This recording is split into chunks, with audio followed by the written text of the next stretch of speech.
Project Management Part 1.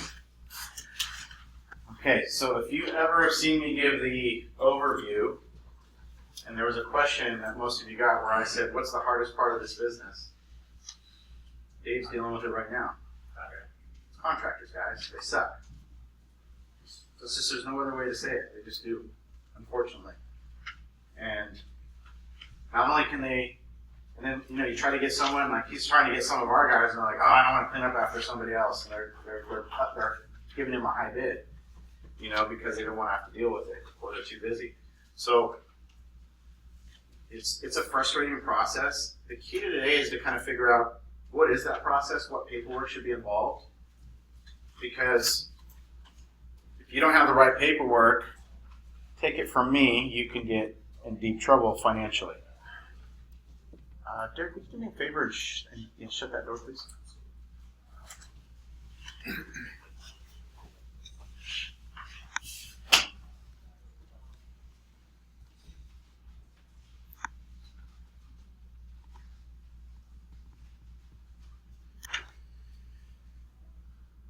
Oh, jeez. All right. Well, we're going to deal with it because we want to record it. All right. My go-to guy for years has actually been Sonia's brother. It's been George, because he's got so much experience flipping. I mean, yesterday we got a bid on a project, and for an addition, the contractor came in at about $160 a square foot. And so I immediately text George, and he goes, it's going to be about 120 unless it's over 1,500 square feet. And then it'll actually, so we were going 1,900 square feet, and the price per square foot went down to 100. Bigger the house, remember, you only have so many bathrooms, you only have so many kitchens. So the price goes down. If you ever notice, on a larger house, the price per square foot will decrease. You guys understand that? Yep. Because again, unless you're in a house where there's a bathroom in every bedroom. I visited a house today in Costa Mesa that every bedroom had its own bathroom. Nice neighborhood. That's going to cost you because each bathroom costs a lot of money. Let me see if I can get this to. There we go. If that becomes an issue, we'll fix it. So project management it's actually a process. It's a very important part of this business that most people overlook. They think the most important thing is finding deals, which is important. Without the deal, you don't make money. Raising capital, very important.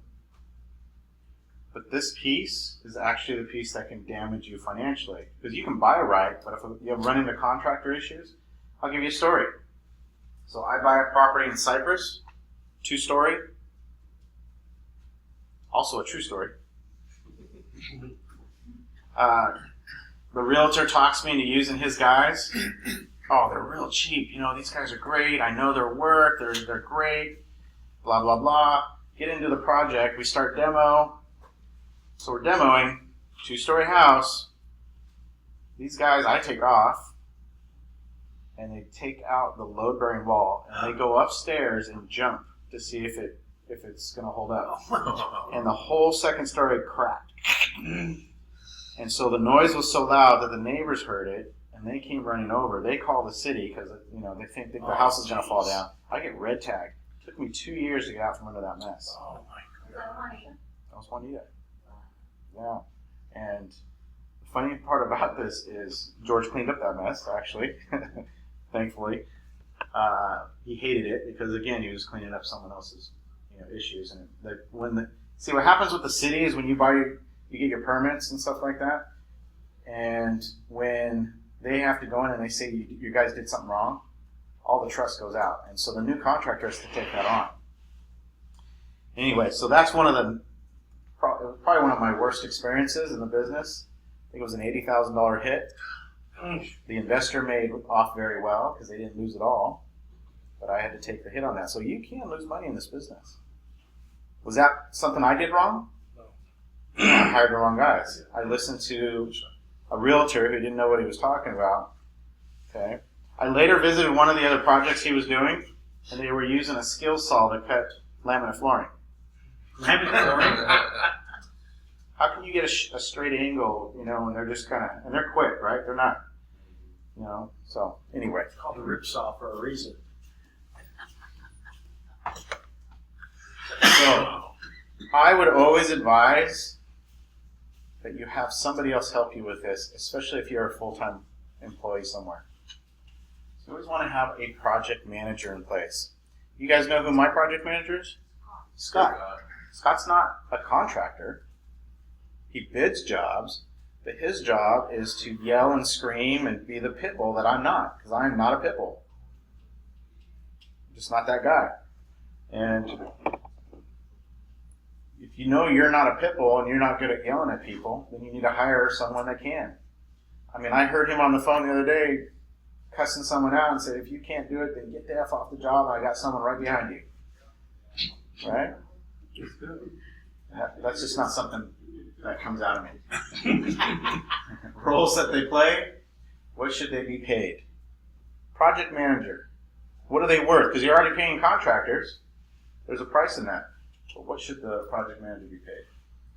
And should your project manager be a general contractor? Should they be licensed? You think so? Yeah. Might cost you more, right? So there's some pros and cons. Yeah. Right? How about character traits should you be looking for when you're hiring this person? So you practice My opinion would be someone that's definitely a little more abrasive than you. Here, I'll let you take your notes.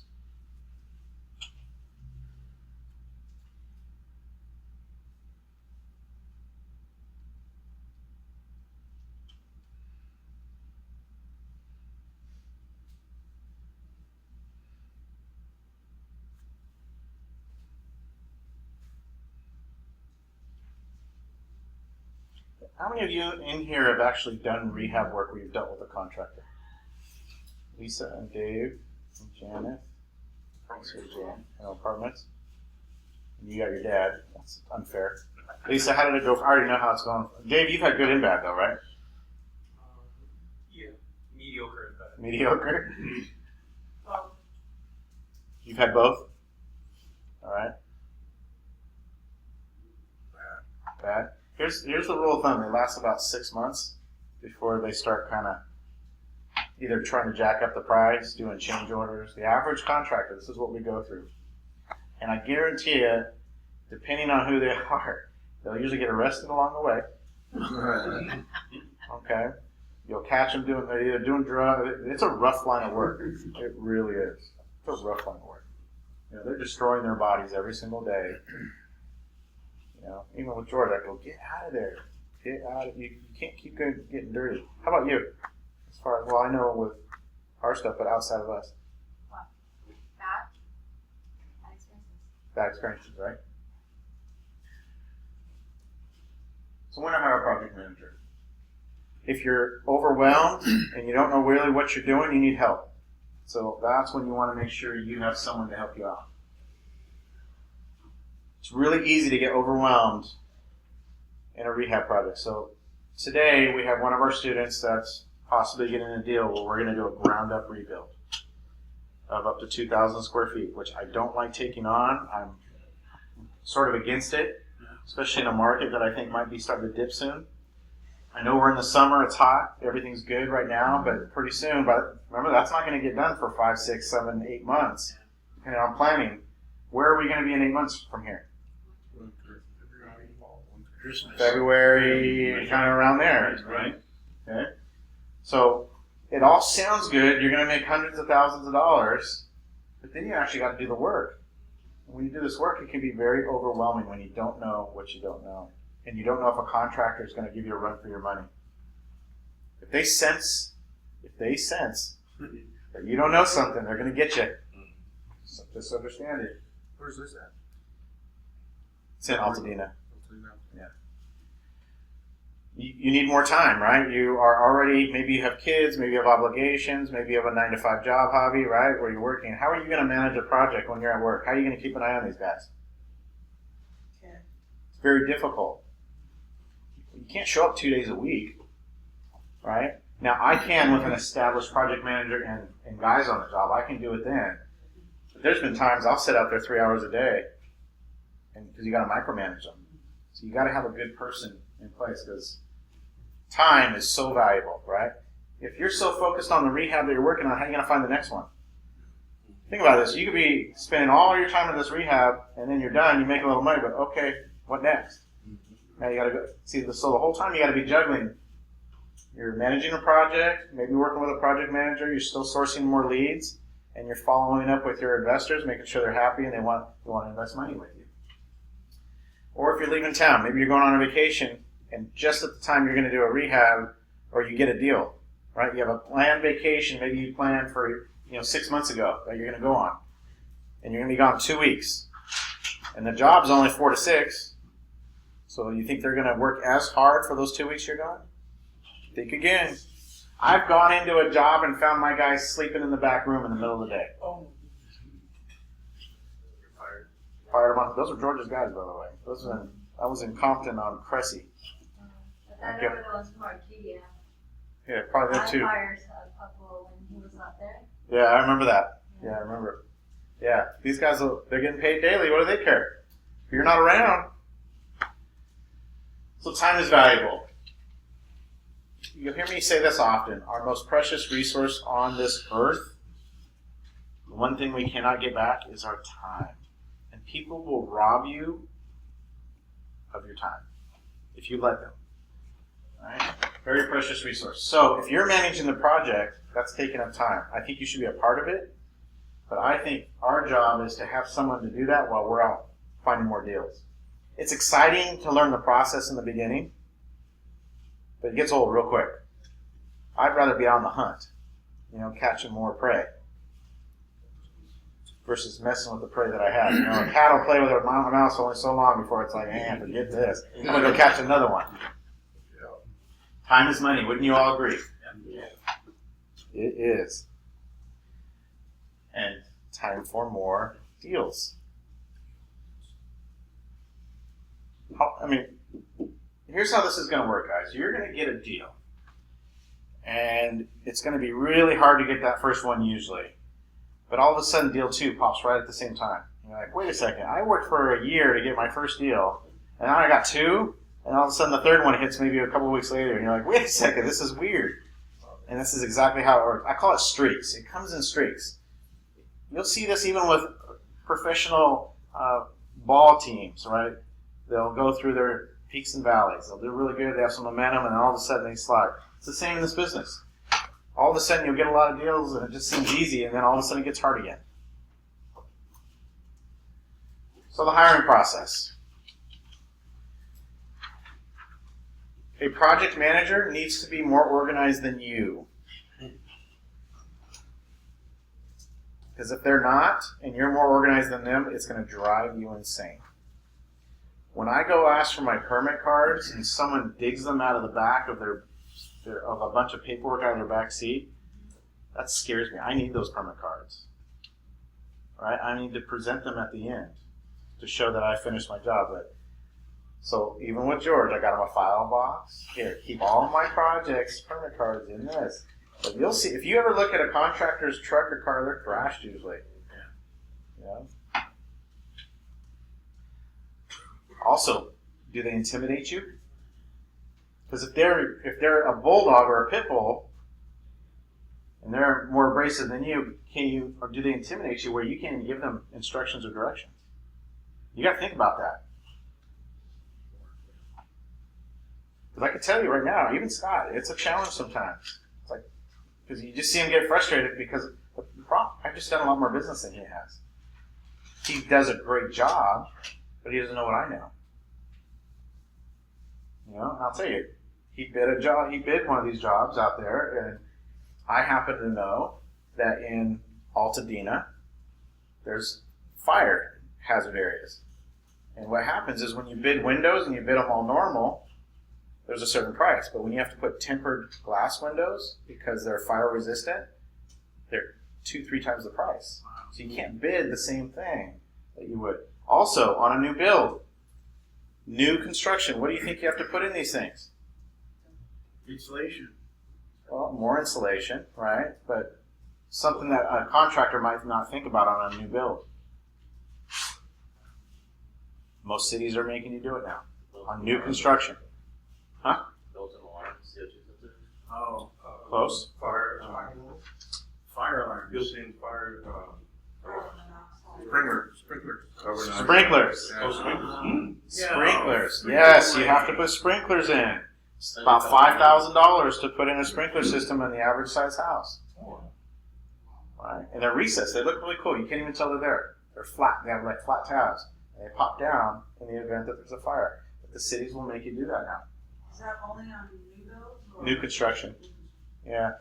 I've had to do it. I did it in Downey on a house that was a burnout. And because we were renovating so much of it, they required us to do it. So different cities have different, but they're all moving that way. Also, I'm tearing down a 700 square foot house to build a new one. What do you think the city's going to make us do? They're gonna let you do everything. What's that?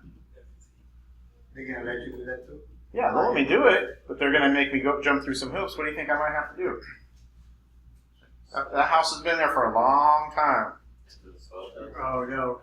New schematics. You have to do a new blueprint. Well, I'm going to have to do a blueprint, for sure.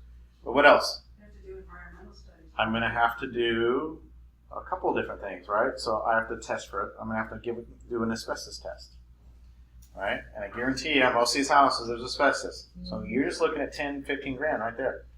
Gone. Guess what else you got to do? I'm tearing down an old house to build a new, and the house I'm building is not tied to the old, unless, well, I might do the one wall, save on cost. Okay? And there's reasons, because you save on environmental, it saves you money. But right away, I have to regrade. I have to tear out all the old footings, and now there's big holes, and the city's going to make me compact it up to 90%, and I have to pay some inspector to be out there while we do it. It's not cheap. All that stuff costs money that we don't think about. You got to look at utilities. Am I moving utilities? Can I use the same sewer if I'm building a new house? Those are things that we don't think about when we're just saying, oh, $100 a square foot. That's not what it really is. There's a lot of extra cost. And is that for the permits, the school tax? Is that for the landscaping and all the concrete work? Yep, there's all these things that we have to keep track. So a good project manager will know this stuff. Okay? So because they've been through it enough times. All right. Must be a good negotiator. Why? Yeah, because they're negotiating prices with contractors. There's a scary part to this too, because you have to be careful. Over time, what I've noticed is when you have a project manager or a contractor that's your lead person, all of a sudden they don't want to use your guys. Why do you think that might be? Save that connection.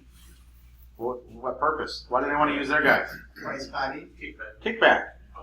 They're getting a couple $100 here, a couple $100 here. They're lining their pockets because they're saying to that guy, "Hey, I'm going to use you over that guy because you're going to pay me for the service." Same thing with property managers. Yep, property managers do the same exact thing. Yep. And I take pride in that. I have never done that, and I never will. I'm not going to take money from my clients. If you're a project manager, you get paid actually pretty well for what you have to do. Some properties are a pain, right? But for the most part, I get my $100, $200 a month for that house. I need to do something for it. But most project or property managers sit back and do the accounting and think it's worth $200. It's not. All right. Problem solver. Can you solve problems? Well, you're investors. You're on the problem-solving business. James, we got presented with that was a twist today. Because she goes, it's a trust. All the money's going back to that. I don't get anything out of it. She goes, it doesn't matter how much profit you make. So the price lift didn't do anything for us. I was like, ooh, that took the wind out of that sail. She didn't care. She's like, I don't care if I'm making money. We need to make sure she makes money, all right? We're not in the business of stealing properties. Must be honest. Good luck with this one. It seems to be a hard trait to find people these days, especially when money's involved. Must be honest. Ooh, loyal. Another one. Hard to come by these days, guys. Someone that won't circumvent you to get what you have. Loyal. You need to go ahead and write that down. It's good if you write it down because it sticks in your mind. And you should probably be saying it to yourself too. Yeah.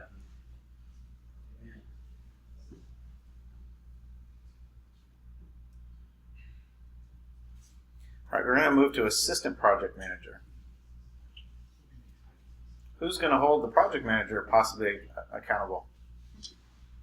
So your project manager is not going to want to do certain jobs. You have to understand that. They're going from job to job if you have multiple jobs. And there's certain things that they're not going to want to do. And they're going to need usually kind of an assistant. Did you know George hired Stephanie to be his new assistant?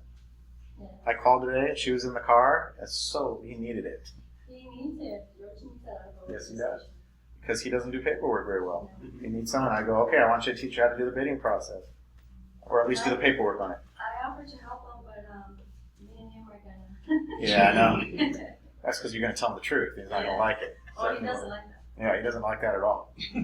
Very sensitive. I'm very machismo or Oh, macho. yeah. Yeah.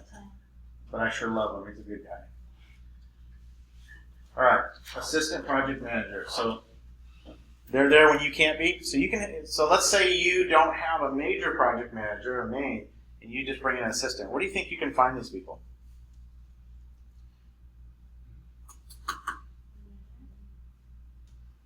I'm willing to bet if I put it out there that I need an assistant manager on a flip, I guarantee you guys would volunteer in a heartbeat.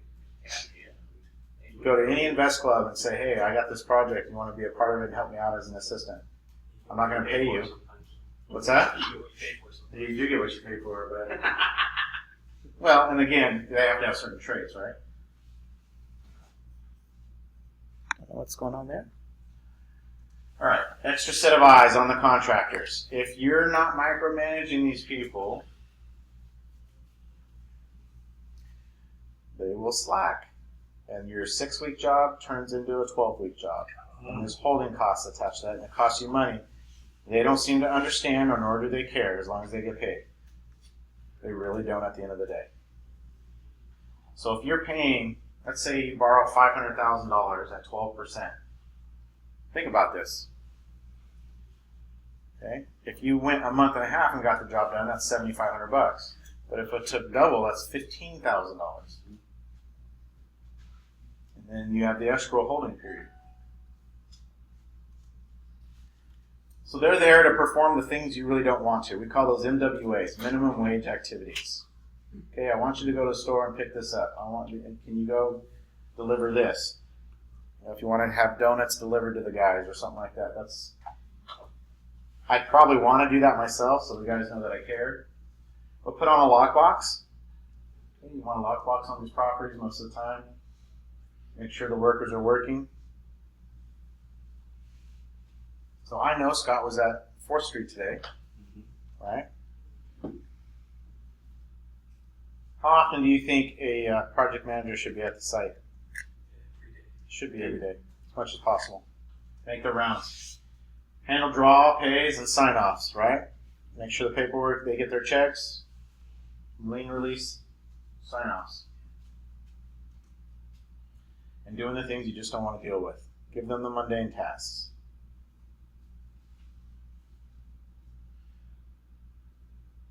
I had an assistant project manager tear down I gave him a sledgehammer and said, okay, I want you to tear out this fireplace. The brick fireplace on the back of the house. Did it with a big smile. So they're kind of like an intern, right? They're an intern. Could you find one of these maybe at the local college? Yeah. Sure, of course you can. It's work experience. Have them kind of look at your paperwork, things of that nature. Now, I always have virtual assistants as well. I think that's another part to this. So you can kind of go, are they assistant project managers? To an extent, they can be. Again, they're doing the work that you don't want to do. So the interview. Interviewing people is actually a pretty, what would be the word for it? It's a daunting task because if you interview, let's say you interview 10 people, you're going to forget real quickly what they said, and so you really got to take good notes. So you got to do a job posting, and I have this paperwork. So This will be added into the folder that we're going to put on Facebook. So have a clear understanding of the job description and the expectations. Have any of you hired anybody off Fiverr or Upwork.com? I have, but not for. Okay, one thing you notice when you hire someone that does this work, and there's people in the United States, Mexico, all over the world that will work on these sites. It used to be Odesk, and it allows you can even hire an attorney that lives in the United States at a discount on these sites. So what you do is you put a job posting basically, and they look through the job postings, and if it's clear and precise, you'll get what you're asking for. If it's not, which I've done, I wasn't clear enough, I got someone that didn't know any clue how to do what I asked them to do. It was really frustrating. Again, are they going to be the project manager, the head, or are they going to be the assistant? Probably have to kind of look at their personality and determine that. I can't imagine Scott being an assistant to anybody else because he's a type A personality. All right, good idea to give them a problem to solve, right? Electrical panel was replaced without permits, but looks up to code. What do you do? All right, so that might be something, because it's going to happen. Today, we were in a house where they boarded up the step down in a house. So there's concrete pad, and where there's a step down, they just leveled it. Because most people don't like to walk in a house and step down into another living area. So it keeps the flow. But the way they did it, there was a good 3/4 of an inch lift, or difference from the plywood to the top of the concrete. What do you do? What would you do in that situation? Right? Infrastructure is good. Right. You could float it. Depends on. Well, what they did is they did some floor joists, which is really good. They didn't just put it over a gap. So they got some 2x12 floor joists. So it was really solid. But, or what do you do? What are you going to do when you get there and one of the guys is sleeping in the back? What are you going to do when you get to a job and there's a beer can on top of the fireplace mantle in the middle of the day? One of your guys is drinking, right? What are you going to do in that situation? These are problems that happen that you need to solve. What do you do when you go to one of our properties and a gangster is in the house? Call 911. And you hear some rustling around in the bedroom and you realize he's not alone, he's got a girlfriend in there. Oh, jeez. How do you handle that? I've had that happen. Oh, my God. And after they left, there's a nice used condom in the closet. How about that one for you? Gross, huh? Yeah. TMI. Yeah. It was gross. Sure. 4 main things to look for. Work history. What have they done? What kind of jobs have they done? Are they cut out for what you're looking for? Are they motivated, or they just need a job? I like people that are highly motivated around me. Strengths and weaknesses. I always, when I'm doing an interview, I care more about their weaknesses than their strengths, because they can tell me all day long about how great they are. You ever ask someone what they're weakest at? Do you understand it takes them forever to think about how to answer that? And usually they say I'm an overachiever. I'm too much of a perfectionist. And when someone says that to me, I usually kind of go, "Oh, so we need to redefine weakness." All right? I've had that happen a lot where people answer like that. It's common. If someone were to ask me what my weakness is, I would say, well, I'm horrible with time. It's one of my biggest issues. I talk too much, takes too long, and then I forget about the people I'm supposed to meet next. It's my weakness. Probably wouldn't go over well with someone who's hiring me for this, though. Project management specific, right? Have they ever had work being a project manager for any other situation?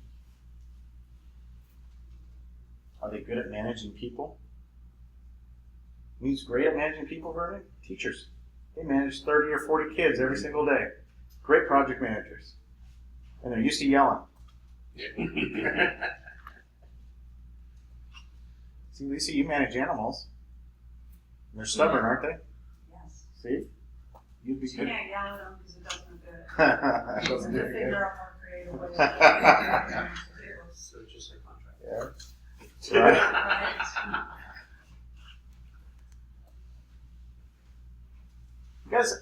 you guys realize how important a first impression is? I will size someone up in the first 5 to 10 seconds, and we all do it. We've already come up with our own opinion of who that person is, and it's not until you talk to them where you go, oh, okay, maybe I need to adjust my first impression. But a lot of it has to do with how they look, how they carry themselves. Do they smile? Do they frown? Do they dress nice? Do they dress down? Do they have tats all over them? Shaved head? So I have a nephew who just got out of prison. He walks like a prisoner. He walks that way. Great guy. Okay, great kid. Just got him mixed up in the wrong situation. But he walks down the street. He looks like a thug. Right? And so we went to a ball game the other night, watched Pujols hit a 600. That was great. And I had someone with me, and they happened to see my nephew, and it's like, hey, who is that? First impression. First time I see him. Is that your family? Yeah, it's my family. He's fine. He just looks a little scared. Right? But the first impression wasn't a good one because of how he carries himself. Right? So I got to work on that with him, obviously. Punctuality. Did they show up on time? My biggest weakness.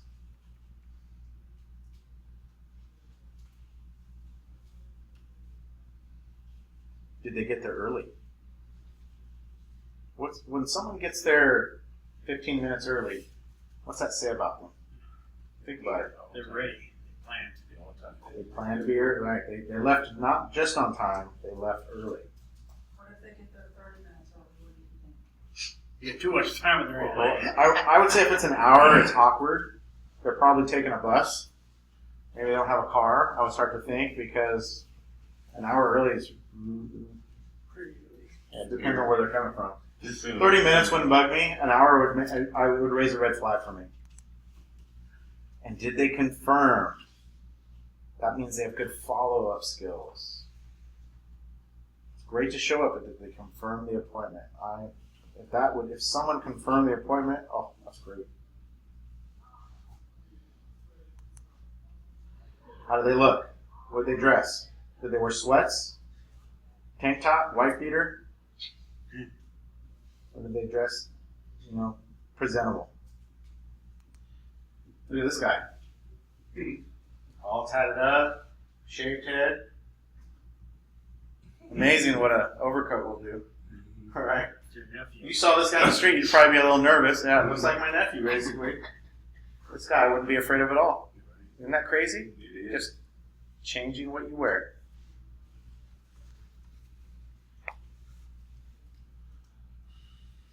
Did they come prepared? Did they have a resume? Did they bring anything to show you that they, maybe pictures of other projects that they've done? 9 times out of 10, that is not the guy that shows up late or barely on time. No, because they don't think like that. Tell me about yourself and what interests you. What do I care about? I care about what interests them about the job at hand. I care less if they like talking about golf. So a guy starts talking about ESPN and golf, I'm going, okay. What are we looking for? Are they passionate about construction? Are they passionate about flipping? Look, when I interview people coming into that comes out of the overview, one of the things I ask them, what are you passionate about? Making money. Oh. Okay. No, I ask, what are you passionate about? Listen, you have to do something to make the money. That's what you should be passionate about, not just making money. Yeah, what are you looking for in a job? What's important to you? This is actually a pretty hard thing for people to answer. What are you looking for in a job, in this job in particular? Most people say stability. They want a consistent paycheck. What are you young people? What kind of answer do you want to hear? There. What are you looking for in a job? To build something. I love that answer. I want to take something the way it is and make it even better. When someone says that to me, I love that. But if they say, "Oh, to earn an honest paycheck," okay, you don't impress me. But I've had people go, you know what? I want to work for you and make your business better. I want to improve it. That's what I like. And when can you start? If they say, oh, I got to take this vacation, I'm getting married, so I won't be able to start for a month. You know how many times I've had that happen interviewing people? You're like, what? Why are you interviewing right now? Then interview when you get back. Who's going to hire you and you can't start for a month? Now, obviously, if there's another person working the job already, maybe that's different. Yeah, and what were your responsibilities at your previous job? Look, if they had a previous job and the person that hired them didn't trust them with anything, when they say, yeah, I'm in charge of this, or my responsibility was watch over people, it's a good sign that they're going to do good for a project management position.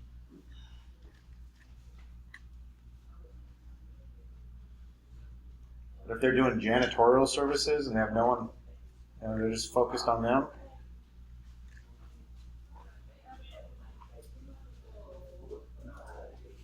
Is that for me?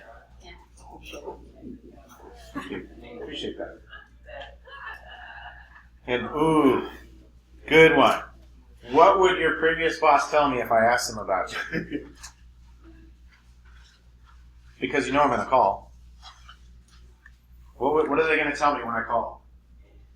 I used to say this to my students. When I meet your parents for the first time, what kind of kid are they going to tell me you are? And what kind of student would you like me to tell them that you are? Makes them think, right? Because it goes both ways. I realize students a lot of times weren't the same at school as they were at home. They could be night and day. Tell me your top 3 strengths. Oh, this is the easy one. Everybody tells you how great they are. Ego. Pride. And if you could be honest, what is your top 2 weaknesses? Do you notice I preface this? The reason why I say if you could be honest, I'm reminding them that I want them to tell me the truth. So you preface it with a word like that or a phrase like that because it's the guilty conscious thing that you're working on. It's a trick. Hey, if I asked you a question, do you think you could tell me the truth? What's your biggest weakness? So I messed with their brain because their brain goes, oh, truth. Okay, I gotta tell this guy. Otherwise, I'm lying. Just psychology. What motivates you? What gets you out of bed every day?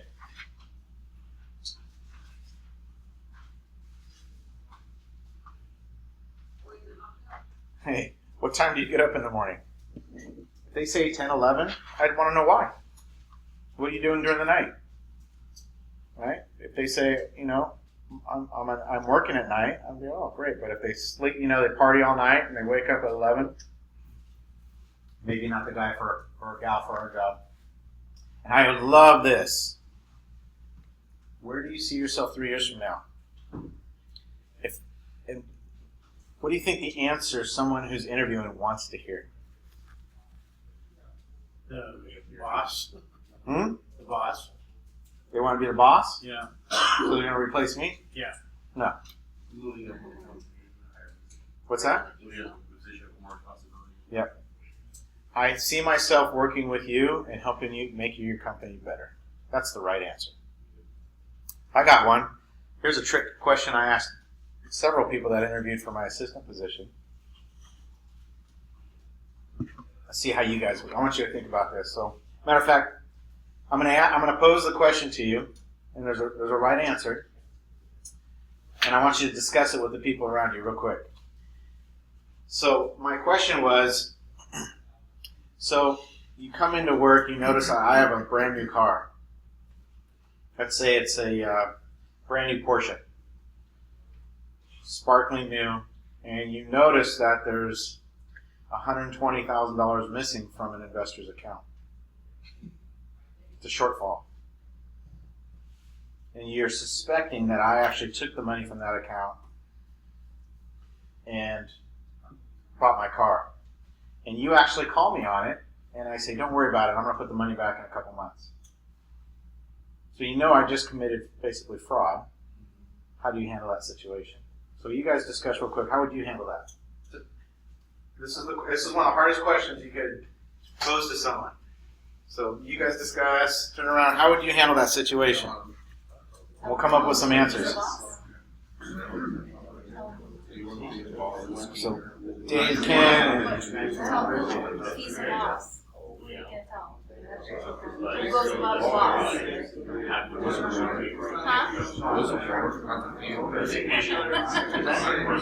Contact the client. remember, there's an answer I'm looking for. What do you think the right answer would be?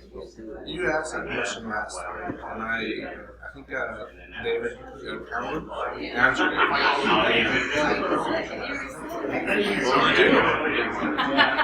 think I got my hand in the cookie jar.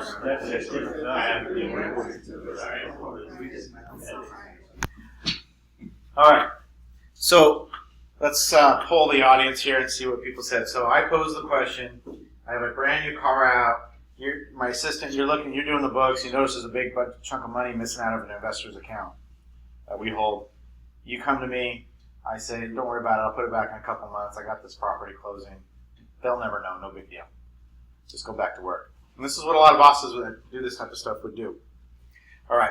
I'm going to start in the back because that's what a good teacher does. You pick on the kids and sit in the far back. Pick on the trouble. So far away from me that I won't pick on you. Lo and behold, Derek, you're first. What would you do? I said I would quit. I think that's what we said. You would quit? You're a quitter. All right. What would you do? Well, point blank, I'm gonna talk to you about it. Because you have that mission, I'm gonna let you know, I'm gonna do my part because I wanna be loyal to you as my boss. So you're going to be loyal to me. Yeah, but I'm gonna be straight up. I'm gonna What let are you going to say? Say, that is wrong. You can correct your wrongdoings. Fine, because that's fine. You work for me. Just go back to I work. know. But Don't worry about it. I got it. But the We'll thing, put the money back in a couple months. No one will ever know. boss, but the thing is, I like my car, by the way. How do you want to go for a ride? that's nice, but the thing is, the other family that works with you depend on the company. Yeah, but it's not going to hurt them. Well, that's The what money's you gonna be think. back. When you get busted, everybody else that rely on the company will be out of job. Are you concerned that this company, also a family? Who do you work for, Mark? Well, I work for the company and for yourself. Right. Sometimes we got to make decisions. Like you were the one when you hired me. This is a family. I didn't hire you to be a police officer. I hired you to do my books. I wasn't, but I'm telling you, that's wrong. Just ignore it. It's fine. Money will be back in a couple months. I did my part. So you came to me. I will. Okay. What do you think? I'll also be upfront with you. Tell you that you made the wrong decision, you made the wrong move. So you're going to go to me, your boss, and risk getting fired and not have the money to pay for things in the future because you think what I'm doing is wrong. You think so? So you would risk your job. I'm not gonna risk my integrity as a person because I know that. So your integrity, knowing that, and I tell you, look, I got it. This house is selling, the money's going to be back in 2 months. I don't mind. Okay. Doesn't matter. So what are you going to do? I can't work for somebody like that. You're going to quit. You're going to join Derek. You're going to go to food stamps. I've never done food I'm stamps. just kidding. But yes, I would I'm confront the just person Right. and maybe give them a chance. Well, do you get unemployment if you quit? Nope. No. I didn't fire you. Don't, and if there are extenuating circumstances, but in that case, you would have to, basically, you have to turn the person in. Oh, you turned me in. No, you ask 2 different questions. Say, can I get Don't unemployment? Probably the most In order to get You unemployment, fired me, so I go to work. I would give you the opportunity to correct it, and if you didn't correct it right away, then I'd have to take members of that. I can't work for somebody like that. So I'm not gonna threaten you. I'd say, hey, I think you need to rectify this. And if you don't And if I rectify said, it, he said, look, in 2 months it's fine. What's the big deal? doesn't matter. Am I You going on a still cruise? stole. Let's go get in the car. It'll be fun. You're a thief. Sam, you're a thief. All right, Javi, what do you got? Basically, at that point, I'm already gonna know what kind of boss I have, so I'm not gonna risk going to unemployment or whatnot. I'm gonna start looking for a job, and when I do that, I'll quit. So you quit when you find it, or you're gonna, okay. What if it takes you 6 months? You just gonna work for me? Probably. Yeah. Okay. Yeah, You're gonna quit? I You don't- Well, how are you gonna pay your bills? That's a challenging thing because let's say it's the money you depend on. Yeah, but it's something that I wouldn't be able to be comfortable they're gonna steal from them, they're gonna steal from me too. Ooh. Interesting. What do you got? I would report you. You would actually report me to who? To the investors. And Are you gonna go call up the investors and say stealing your money? I'm gonna get fired anyways, might as well report you. Well, you wouldn't get fired. Why would you get fired? Well, because, or I'm gonna quit. What about if what if I quit and then you get caught and then you blame me? Well, like I said to you, I got a new car. All of a sudden, hey, here's the keys. By the way, I put this in your name. Yeah, by the way, it's yours. Take it. All right, so far. What do you got? I'll work, I'll let go about it, but I'll probably end up quitting. I'll find a job first. You find a job first. Okay. Interesting answers. Dave? Sorry, I can't work for you. You quit. Okay. What do you got? Yeah, if your ethics are bad enough, you still want to be my client. Report you. Real estate board, who's the first place to go, since you're real estate board. I would not quit immediately because that shows culpability on my part to stay around until the investigation was through. Interesting. All right. What do you got?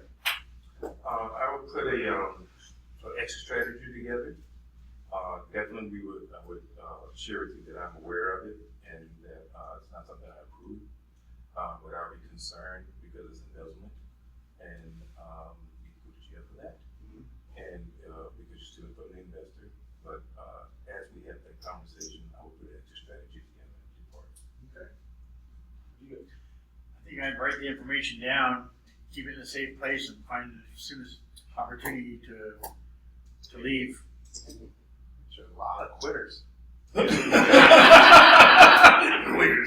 Boss, Yeah. I'm fired. I would ask you to put the money back, like ASAP. Well, I bought the car. What am I going to do? I'm going to take it back. Sell it. You could sell it, and, There you you go. know, help put some money back in there. So you tell me to I go would back. report you and help, Okay. and look for another job too. You look for another job. Let's give you a chance to put the money back by the end of the day. Put it back. Well, how am I going to do that? Just Yeah. see if I had the money, I wouldn't borrow it to buy the car. I'd probably just say I missed the part where that's my problem. That's your problem. Ooh, I missed the part where that's my problem. That's not the problem. That's funny. It'd be interesting to talk to your boss like that. But all right. So the correct answer is not to turn somebody in. Ask for your employees. Yeah, the correct answer is ask what. Yeah, how much are you going to pay me so I don't tell him? No. Yeah, what's my cut? Well, you're committing a crime just the same. You don't want to do that. The correct answer is to quit. You don't need to turn anybody in. Okay, that's not your problem. Your job is not to call investors. Your job is to quit. You don't work for people that, just like you said, if you can cheat on them, you can cheat on me. Yeah, but I disagree because you have investors who have money and you're taking from them. My opinion, I need to report you because they're going to be eventually you're going to get to the point where you're going to take more and more, and it isn't. I need to report you.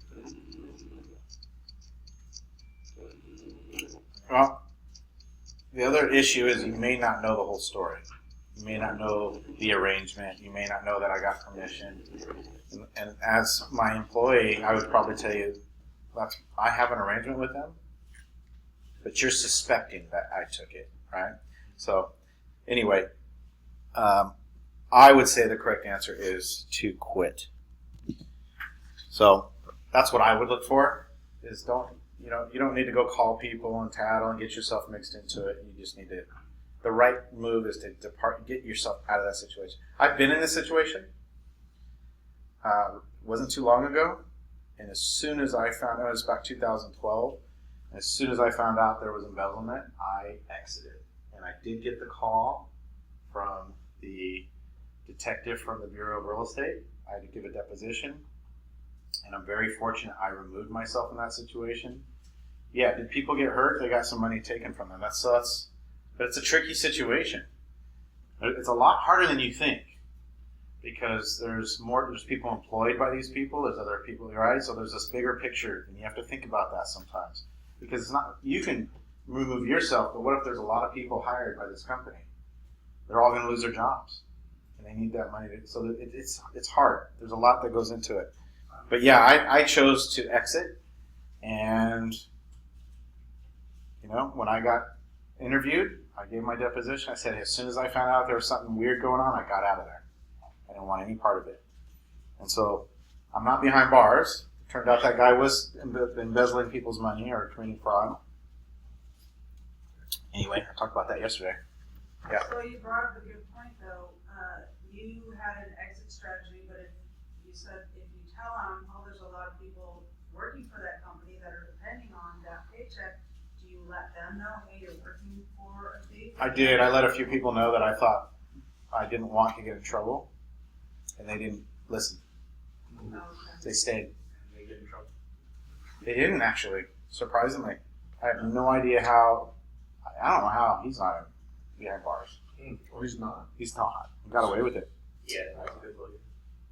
I have no idea. All right, back on track. That's a really good question because it makes you think of integrity. That's tough. You know, I thought about turning him in, believe me. But even when I had Darren rip me off, you know, and then here comes Ryan right behind us, you know, in the office. He's like the next victim. And he was the next victim, but then it's like, am I going to get busted for libel? Or you just don't, I don't know. Yeah. Tricky situation. And if the seller, you gotta whip it. And they always do. These crooks always get away with it for the most part. Yeah. Lawyer up, that's right. All right. Let's see. Are you more of a creative person, organized person, or sales-oriented person? Who do you want in this position? Organized. Very good. Sales, I want you doing something else. But if you're organized, I want you as my project manager. If you're creative, you're not going to do any good at this part of the business. You need to be in the design side, creative side. You got to figure out who you are. And this is hard for people. Share an example of how you solve a problem at your last job. That's putting someone on the spot. And I always usually say, hey, take a second, think about it. How did you solve a problem at your last job? That's a tough question to put on someone right away. Are you a multitasker, or do you prefer to focus on one thing at a time, and why? Most men, I don't know about that. You can. I need to focus on one thing because I got so much distraction. Women tend to be the multitaskers for whatever reason. Give an example of a project you recently completed from start to finish and how you stayed on track. What did you use to stay on track? A lot of people tell you they're organized, guys. They're not. They are in certain things, but what I always want to know is, what's your follow-up like? And then obviously, can they use Excel? Can they use QuickBooks? They understand how to put together a bid? Stuff like that.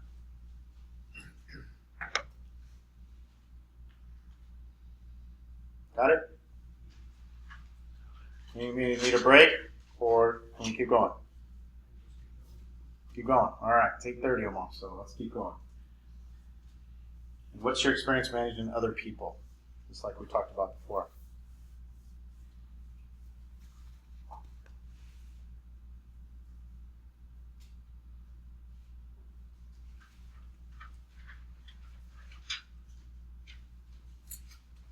Now, you don't have to ask every single one of these questions when you're hiring somebody, but you might want to pick a good 10 of them. Makes for a 30-minute interview. But that question I just asked you guys, that's a tough one. I've had people answer it all. Most people, a lot of times they'll say, "Oh, I'd turn you in. I'd call the investor. I'd call the police." Yeah, I'd go get the keys and take it back. Stuff like that. Some people said, "I wouldn't do anything. It's your business."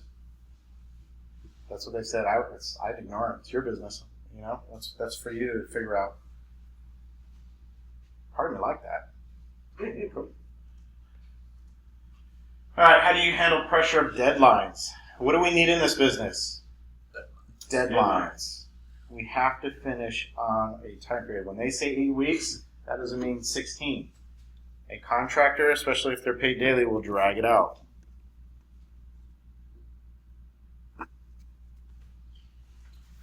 What's your construction experience? Are you familiar with pulling city permits, building permits? I have just a quick question, Sam. Yeah. You you said something about contractor being paid by the day? Some pay daily wages. That doesn't seem very efficient.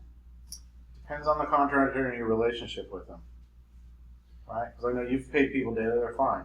Well, you have to look out for different things. If you pay them daily, you gotta make sure they're working hard. If you pay them fixed price, you gotta make sure their quality is good. They're Right. cutting corners. Right. One way or the other, you gotta watch out for something.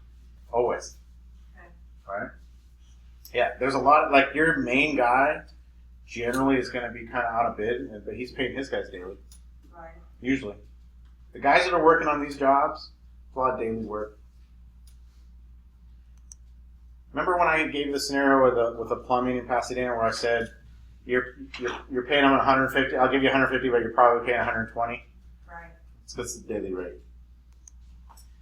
How familiar are you with construction costs? I want to know this because I need to know how much I have to teach.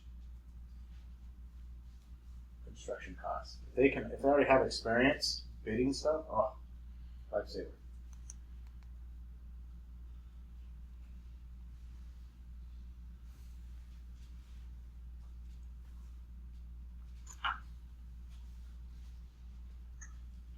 All right. Responsibilities. So here's your team, right? So you know we have our, I call it Tim Weidenkeller, our insurance specialist. You're gonna have your main contact, your general contractor. If you have an intern, that's nice. Okay, you're gonna have an inspection. You're gonna be dealing with inspectors throughout the process. You can have a building inspector that goes out in the beginning. It's always good to have someone in the end as well. It's $200-300. That's well spent because before you sell a property, you want to know what an inspector is going to call out because it can kill your deal. It's worth the money. And then your subs, right? Subs are generally going to be for electrical, plumbing, roofing, HVAC. Those are going to be subs. Drywall can be subbed a lot of times. If you're doing stucco, that's usually a job that's subbed out. Carpet. Your main guy's not going to do carpet. Landscaping can be subbed. Sometimes I have guys that do landscaping, but it's minimal. George hates landscaping.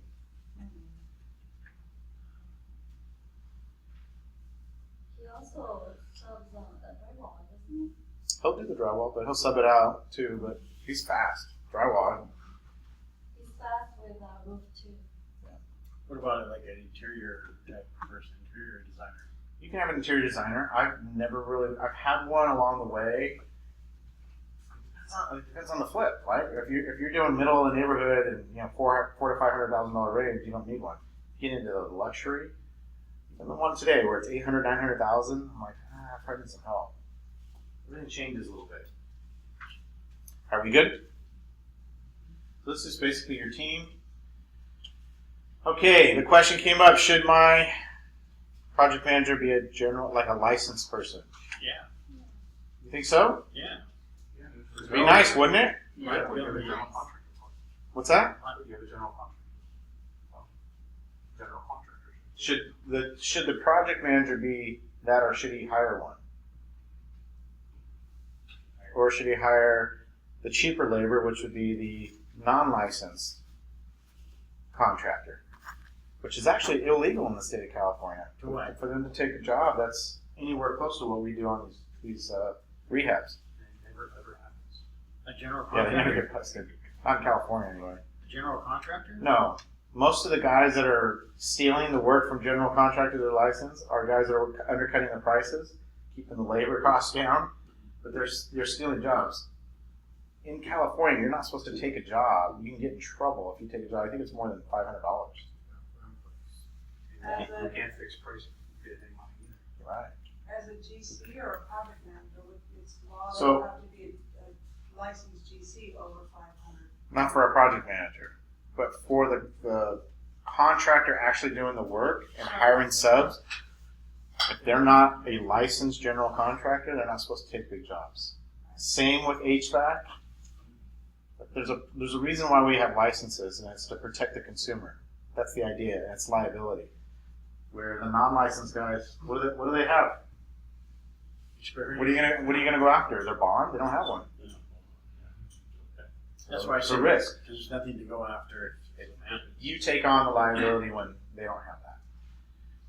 All right, benefits. They can pull permits without having to use a owner-builder, doing the owner-builder way.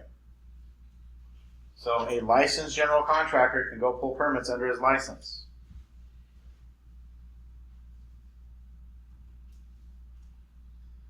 Usually they carry liability insurance. What do you do when the guy cuts his finger off on the job site? Who's liable if your contractor doesn't have insurance? You are. They can go after you for workers' comp. They're working on your property. They have their own subs. Makes it easy. You don't have to go hire all the HVAC guys and the electrical. You don't have to do that stuff. They'll do it. They have their own guys already. Most general contractors have lots of relationships. I always think it's funny when I see them show up at Home Depot and start getting guys from Home Depot. Workers' comp. Very, very important. I'm going to school you on something I learned the hard way. There's only 2 people that can be on your property working without you as a homeowner having workers' compensation. And it's your cleaning lady and your gardener. The pool guy, if he breaks his neck and slips on the pool, in the pool and drowns, you are liable. I found this out the hard way. Yeah, if somebody's working on your property, the tree guy slices off his finger, he can sue you for workers' comp. The gardeners? Not the gardener, not the cleaning lady. Like, let's say the cleaning lady slips on a puddle of water and cracks her head, she can't sue you for workers' comp. But you get the cable guy in your house that's doing a job as a side gig or something, and he cuts off his finger, he can sue you for workers' comp. The handyman that comes to your house and does a small job, cuts off his hand, he's going to sue you for workers' comp. I didn't think this was possible, but in California it's ridiculous. The cable guy has a company he works Well, I'm saying he's doing a side job. He's not working for the company that day. Oh. You're getting it on the side because you're getting it on the cheap. Anybody can sue anybody for anything. Well, workers' comp is a different kind. Workers' comp, you're gonna settle. You're gonna lose. Somebody's gonna lose money if you even go there. It's sad. So I had a frivolous lawsuit against me because I fired somebody, and all of a sudden I started getting their doctor's bills. I go see my attorney. He goes, "Do you have workers' comp?" I go, "No, I hired him to build a fence. Why would I have workers' comp for that?" And I caught him stealing from me, so I fired him. Next thing you know, his back hurts. Anyway, one point of contact, right? That's very nice. It's nice to have one person you go to and say, "Hey, how are things going?" Have to come back to fix things due to their negligence for up to 10 years. On a rehab, it can be 5 years. New construction, 10. So it's for up to 10 years, depending on the job. Is that any licensed contractor? Licensed contract. They carry the liability for a long time. Yeah. It's different state to state. Negatives. They cost a lot more. Because they have that license and they're carrying workers' comp, which is extremely expensive, you're gonna pay for it. So your price is gonna go up. Usually it's 30% in my experience. So if a job was gonna be $100,000, now you're gonna pay $130,000. If it was $10,000, you're gonna pay $13,000, right? Think about that, 30% more.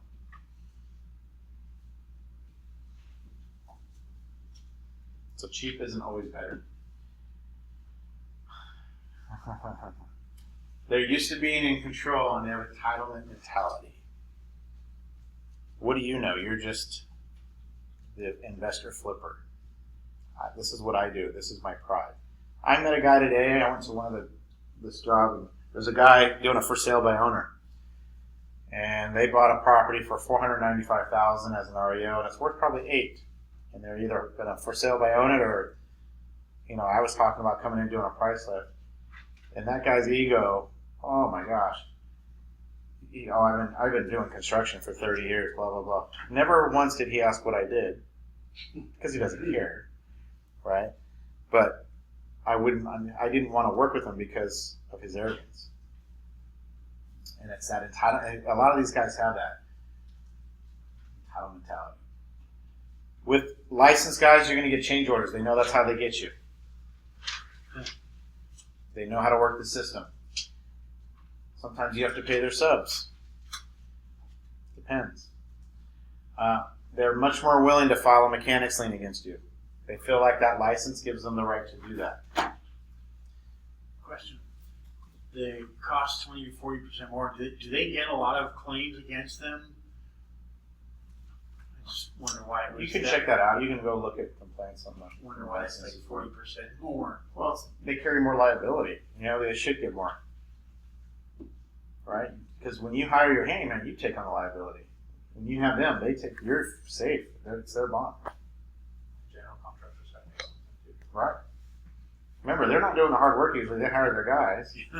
Right? And they're getting paid that 20 to 30%. That's their take. So if the general contractor hires a sub guy that doesn't have, something happens to him, is the general contractor liable or the owner? That is a really good question. Everybody hired on the job should carry their own liability insurance and workers' comp, but it never happens. Yeah. Yeah.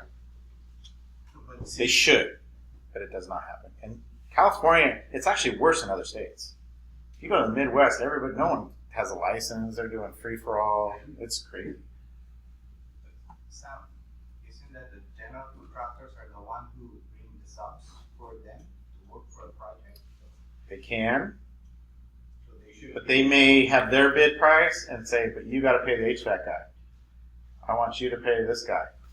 I'm not doing that work. That's not my guys. Those are subs. You pay them separately." Think about why though. They don't control those guys. Those are the subs. They're not under their umbrella, so that they don't want to carry liability sometimes for the other guys. It's nice to know that they have subs, but sometimes they want you to deal directly with them. Dave asked a good question last time. It's, do you make the subs sign a lien release waiver? We should. I don't always. I usually have it just signed with my main guy. I ran into this. I found out the main guy walked off the job wasn't paying the workers. Gotta make that right. Yeah, it's on you, right?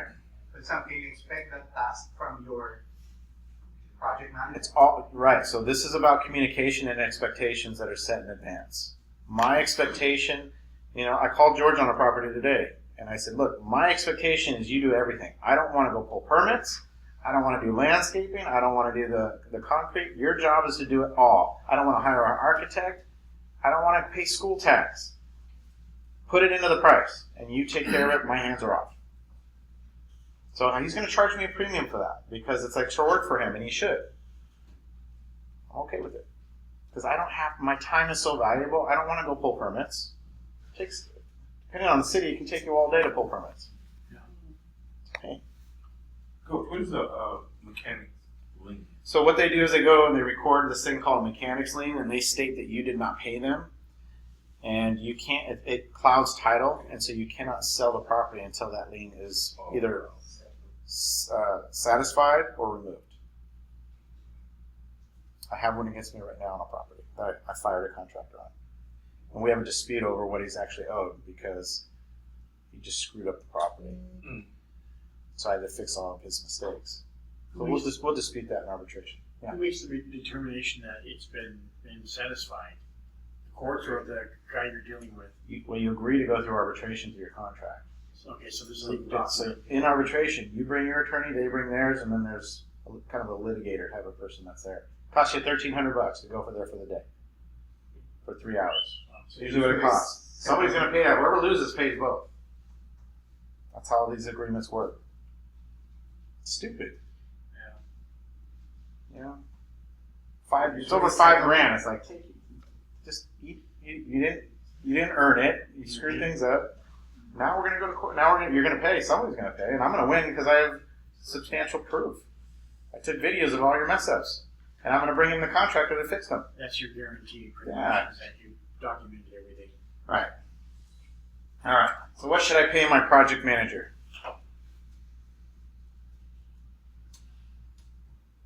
Now, if I'm already paying a contracting crew, what does my project manager get paid? So it's normal 10%.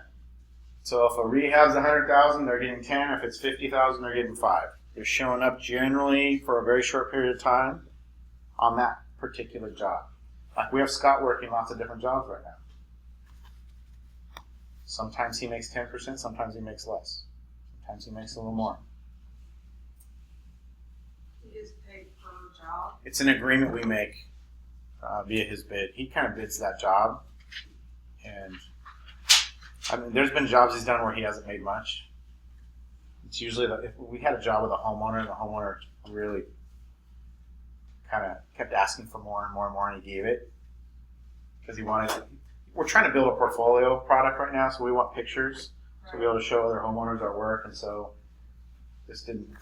he just didn't walk away with much money. So he, as the project manager, bids each individual Right, and job. he has his fee built into that. And I look at it and I go, I agree or disagree. I think you're overpriced. You know, like with his situation, I looked at it and I'm like, what are you doing charging this much for this type of work? I just didn't, I just don't want to deal with it. So I overpriced it so I wouldn't have to do it. So is he, your project manager is used to working with your general? Is he choosing the general? I don't I'm feeding him people to interview. So I'll interview and then I feed them to him and he interviews them. And if he likes them, then he'll hire them. Or if he doesn't, it's a personality thing sometimes. That's his decision. I brought him in as that person for Fortune Weavers. I got you. So the great thing is we bid jobs every day now. Like usually there's a bid every day. He'll go, boom, he's on it. And he's in there, in and out really quick. Remember, this is negotiable. Everything is negotiable in this business. You can disagree and go, hey, all right, well, I'll bring in another project manager for this job. What? Well, you're too high. I got to make money on this. I'm in this to make money, not to just break even. So you either you got to do it for a little less, or I'll find someone else that'll do it. That's just the nature of the beast. You can pay daily, weekly, or by project. I like to pay by project. That's my preference. You could probably pay them a little less if you pay them daily. But I like people to get paid on their success. You pay them daily, they take longer. Well, with a project manager that you get paid daily, it's like you have a job to do. It's basically like a salary position. The danger of that is, are they an employee under the EDD? I don't like that. I'd rather pay per job than they're an independent contractor.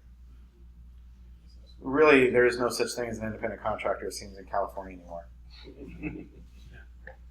I'm just not kidding. It's Just ask Uber and Lyft. yeah, crazy. Same thing.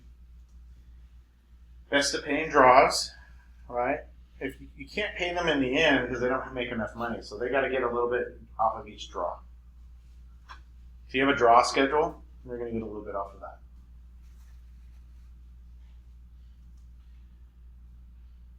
It's always great to pay on net profit too. Okay, so I'm going to give you a certain percent of the net profit. So you can do it a lot of different ways. Why is that better for us? Gives them something to finish fast. Yeah, make more money for us. Finish fast, get a higher profit, they make more money. I used to tie everything to net profit. Because what I realize is if they're not tied to net profit, what do they care how much you make?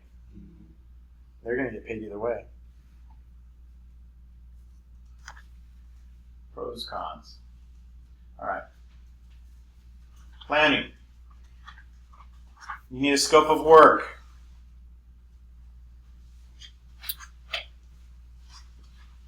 I'll go through this pretty quick. Your spec sheet is the materials you're going to use on a project. If you have a good project manager, they already know what your specs are. You don't need to worry about it. Like George knows exactly what I want. Scott knows exactly what we want. Just need to work on colors sometimes. That's that spec sheet. So it's important to have this. I mean, I've seen guys have every SKU on their contract and everything that person's supposed to use. I use contractors that say, you get a choice. I'm going to give you these 2 types of tiles or for this price. If you change it to a nicer tile, I'm going to up your price on you. It's going to be a change order. Okay. Okay, you have budget that you have to stick to.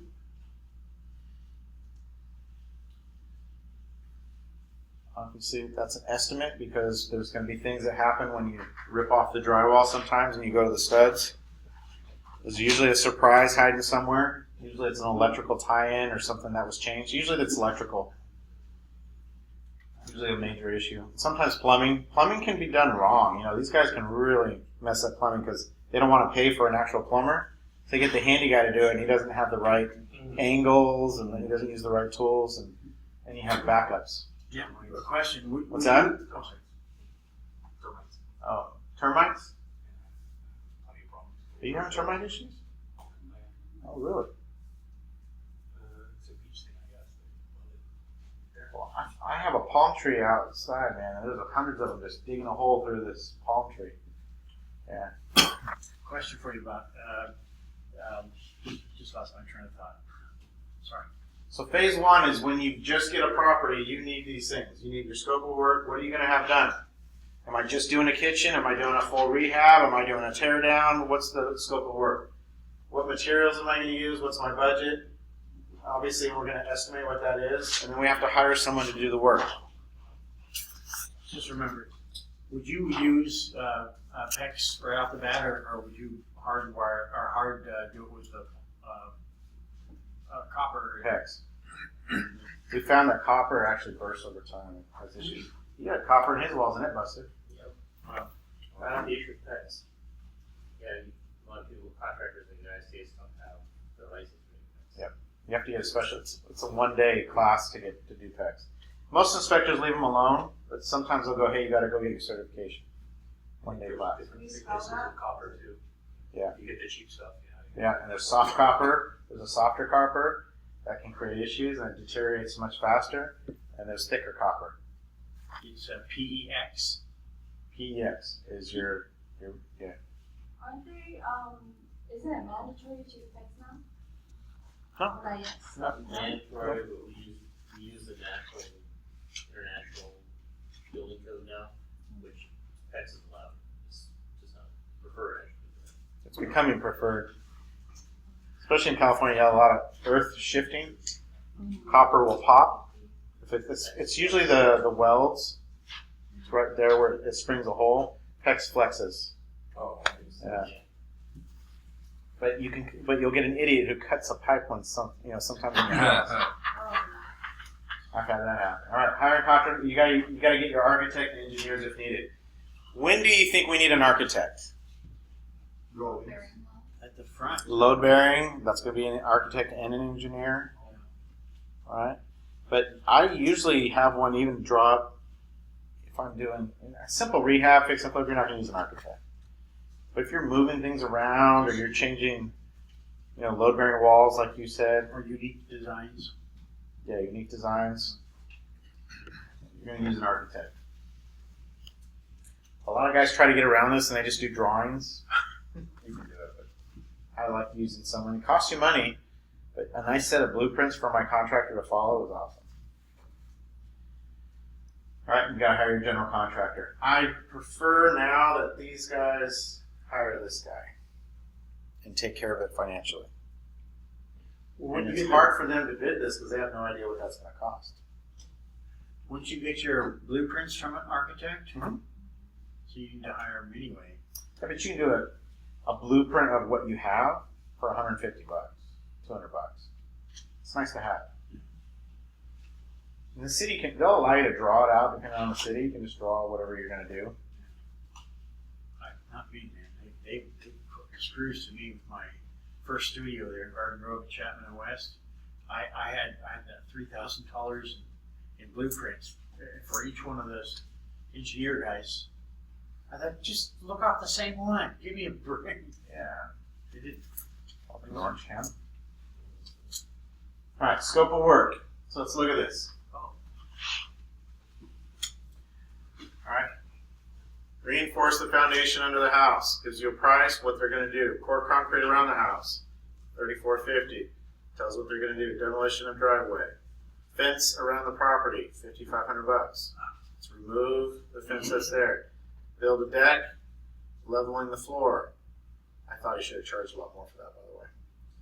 But he did it strange. Look what he did. Remove the existing tile in the living room and level the floor throughout with the whole house with using 2x4 shims and plywood. But it came out really nice. I couldn't believe how he did it.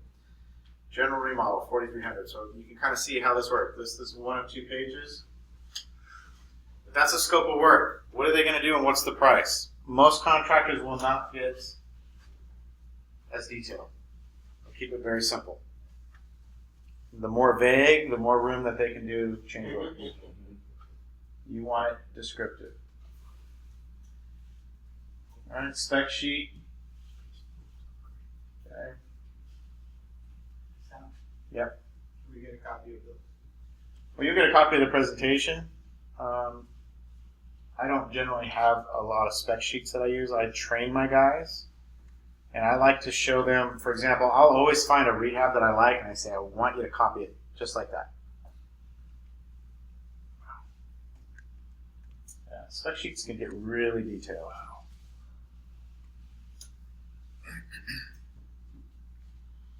But a lot of times you'll even see where to buy it and what the price is and stuff like that. Right. Here's a copy of our kind of our real quick 15-minute rehab sheet. Gives pricing. I actually have this on Excel, and you can create your bid off of it.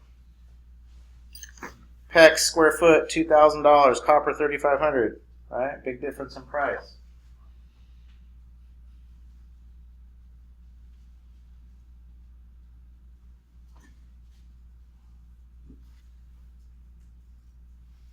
Not needing an enclosure for a tankless water heater, by the way. The enclosures for the water heater.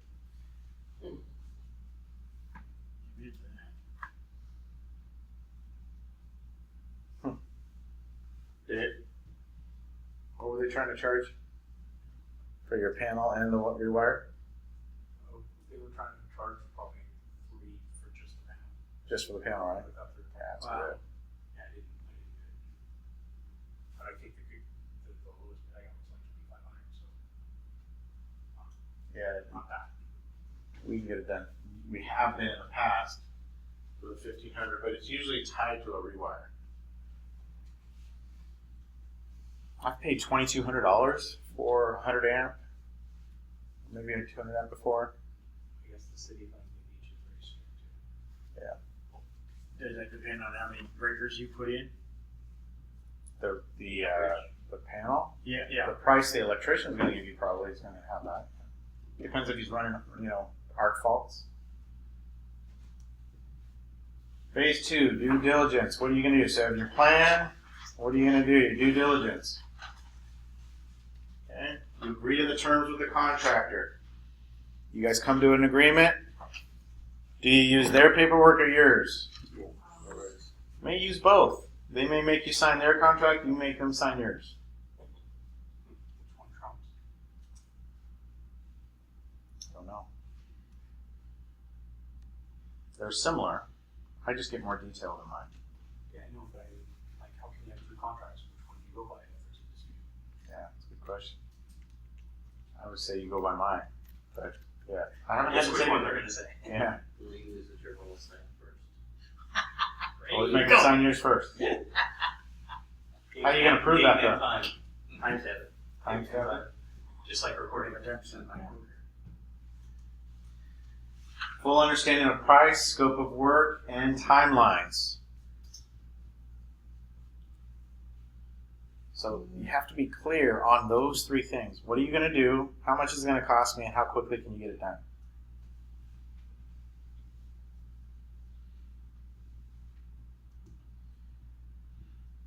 At this point, I'm doing backgrounds on contractors. Matter of fact, I had one of the students tell me about this great guy that's doing turnkey properties across the country. Good, give me his name, tell me the city he lives in, I'm going to do a background on him.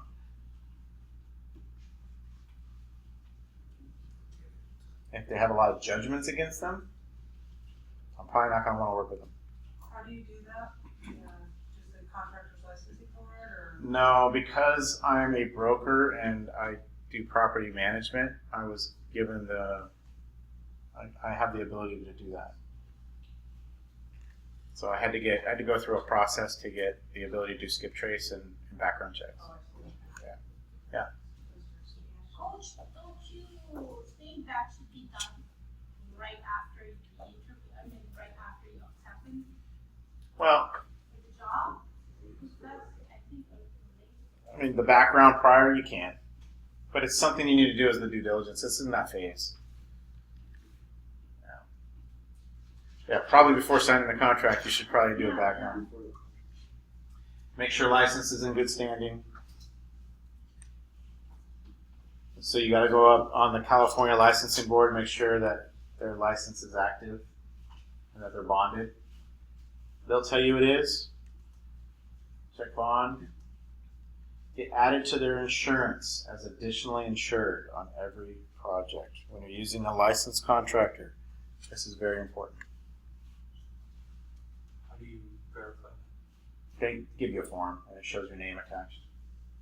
They just go. They call their insurance and it's really quick.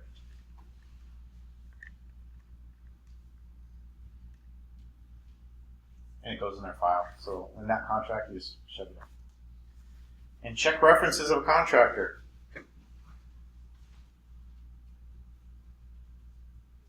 With the previous one, you add to their insurance, is it you, the owner of the project, or the general contractor?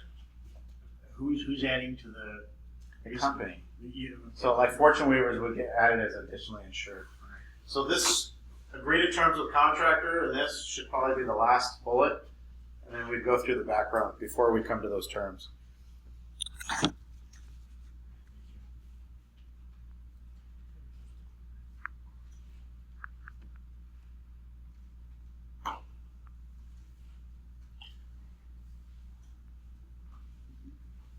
In years past, I always had my own architects, and now I'm really saying, find your own. Because what happens is they always fight with mine. They blame each other, and then you're in a stalemate for a while.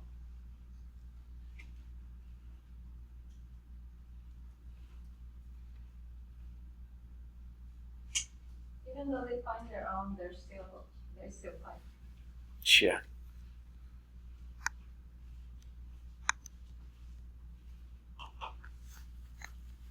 Yeah, I know that's.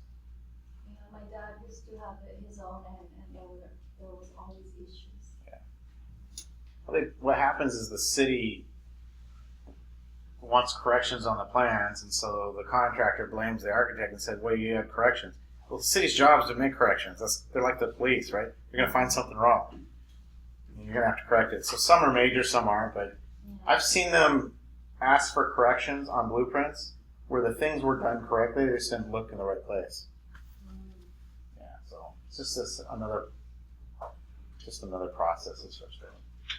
All right, purchase permits. General contractor may do this, or you're going to do owner builder. So this is kind of the steps. You agree to terms, we do the background. You sign your contract after.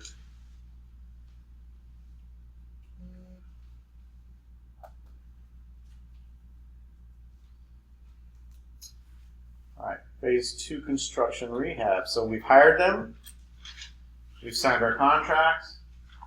We go responsibilities. Contractor will want you to sign his contract, make them sign yours. And what you can do is take theirs and make yours, model theirs, but make sure it's more descriptive.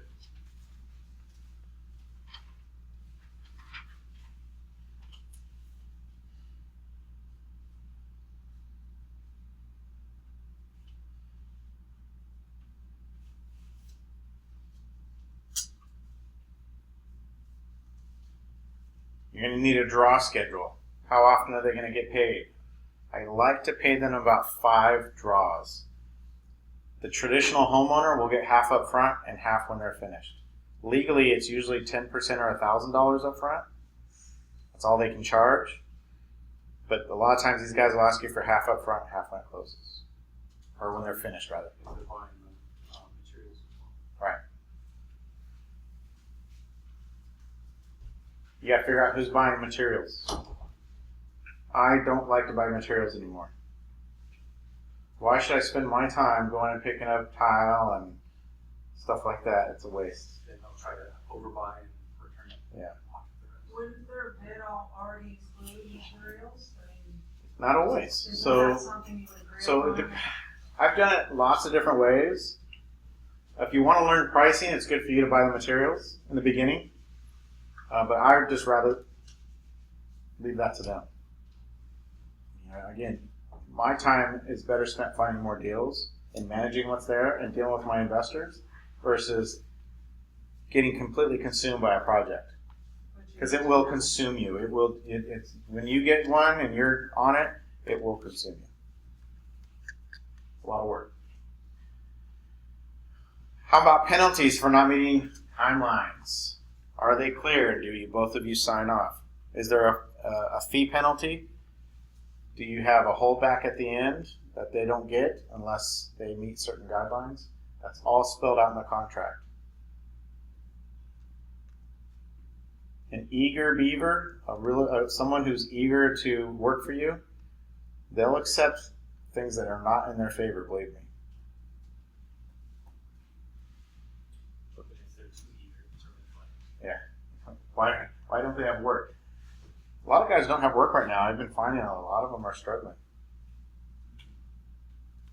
Even when we went door knocking the other day, remember this guy? I haven't worked on, what did he say? He was providing for his kids. Yeah, 2 months without work. Over 2 days last week. Yeah, and then I had another guy that is a guy that's been working for a long time. He's out of work, so I have a client that's actually having them paint their house. Maybe the market's strange. Even one of my tenants in a property is struggling to get work. He's late all the time. I have some other tenants that they're construction workers struggling. I tried to get George to hire him, he wouldn't. Change order discussion. We don't like change orders. Please don't let them happen. Unless it's obvious, we don't want to hear about it. Include it in the bid. It's not my fault if you don't know you need tempered windows. You're the general contractor. You need to know that in advance. So make sure you know. I hate change orders. And on the price lift, it really messes with us, right? Because we have a bid, we got the money. What if something's more expensive? Well, we're going to go ask an investor for more? Do another promissory note? So,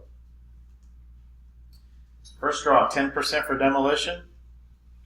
But demolition, guys, can actually be really expensive depending on the project. I mean, the Marble House, you know how much junk we had to get rid of? I think we paid $15,000 for that demolition. Yeah.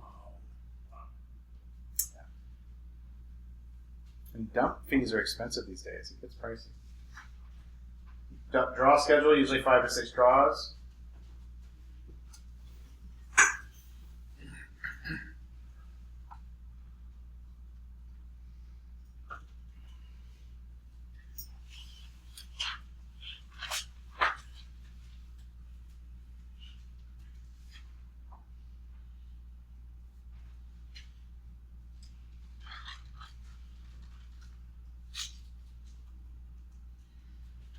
All right, so this is on a property we did in Highland Park. Obviously, I blanked out the name. So you can kind of see, but there's a scope of work. It's attached. Exhibit A.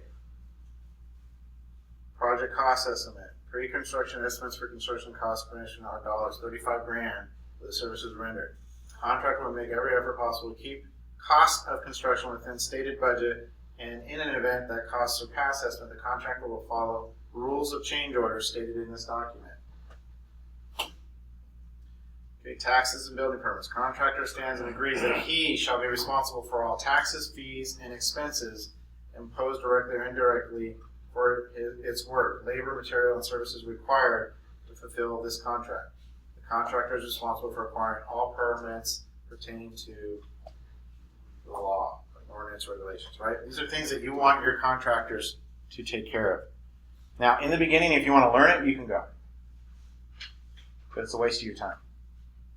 I mean, we went, so when we went to the permit office, that was interesting, huh? It's real simple to go check that stuff. Depends on the city, there's no one in there. At all. If you go to LA on Figueroa, it's packed. Long Beach, packed. Then LA, they send you from one place to another. Yeah, it's crazy. And LA has several different places to buy permits, and they're all packed. A lot of people. The one to Salem Elementary was pretty easy. The one on Manchester, Vermont, Manchester. Vermont. Yep, that's a great one. Yeah. That's my favorite, actually. That's like the hidden jewels. I know. No one knows about.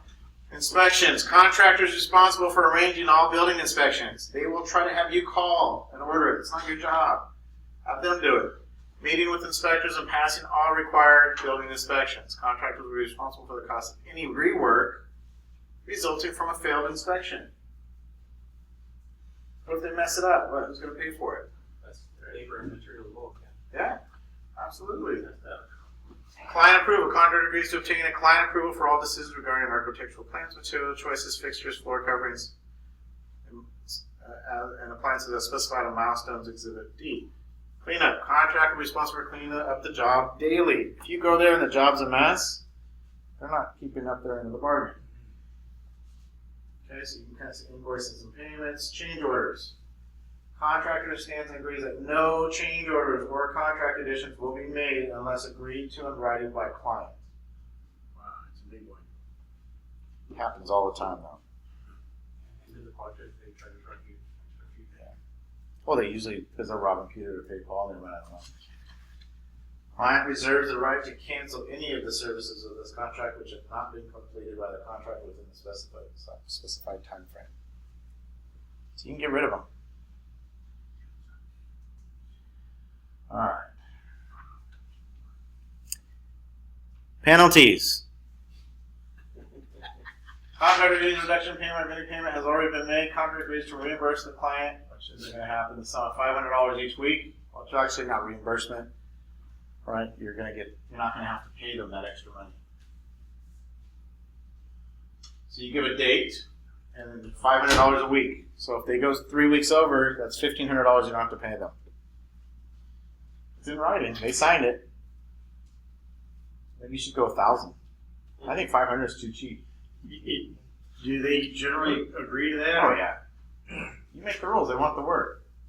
I've never had anybody disagree. I mean, 500 is cheap. If I put 2,000 a week, I change things. Whatever your hard money costs. Oh yeah. Right? You should say, hey, this is my cost. That's a good point. Lien releases are very important. Contractor will sign an unconditional waiver release upon progress document upon completion. So there's interim lien release forms that you have them fill out that releases them. They can't file a mechanics lien if you paid them, and they signed off on it. Indemnification. To the fullest extent permitted by law, contractor agrees to indemnify, defend, and hold the client, its officers, directors, agents, employees, and other related parties harmless from and against any and all liabilities, damages, loss, expenses, right? So their job is to protect you.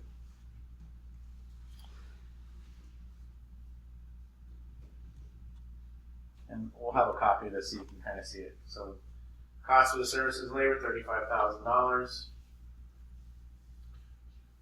I didn't think you could read this. So.